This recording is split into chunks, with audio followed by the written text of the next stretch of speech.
সেদিন সন্ধেবেলাতে ফ্যান্সি মার্কেটে গেছিলাম, কারণ আমার নাচের এবারে বিহুর ড্রেসটা কিনতে হবে।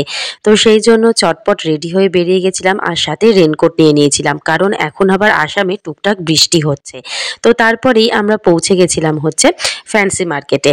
সেদিনকে কিন্তু বেশ ভালো ভিড় ছিল, আর চারিদিকে অত লোকজন দেখে আর বিভিন্ন ধরনের জিনিসপত্র দেখে যেন মনটার মধ্যে ভীষণ আনন্দ লাগছিল। আর সবথেকে বড় কথা, ফ্যান্সি আসলেই এত সুন্দর সুন্দর সমস্ত জিনিস দেখি যে খালি মনে হয় যেন এটা কিনে নিই ওটা কিনে নিই। যাই হোক, সেই সব দেখে তারপর চলে গেলাম হচ্ছে আমার বিহুর মেখলা রিহা কিনতে। তো সেইগুলোকেই সুন্দর করে চুজ করছিলাম, আর আমাকে সেখানে দাদা দেখিয়ে দিচ্ছিল যে কোনটা আমাকে বেশ ভালো লাগবে। তারপর যাই হোক, সেখান থেকে বেরিয়ে তারপরে আমি কিনেছিলাম হচ্ছে বিহু নাচের জন্য কিছু জুয়েলারি। এগুলো তো মাস্ট। তো ভীষণ ভালো লেগেছিল। আর তোমাদের কেমন লাগলো জানিও, আর চ্যানেলটা অবশ্যই সাবস্ক্রাইব করে দিও। টাটা।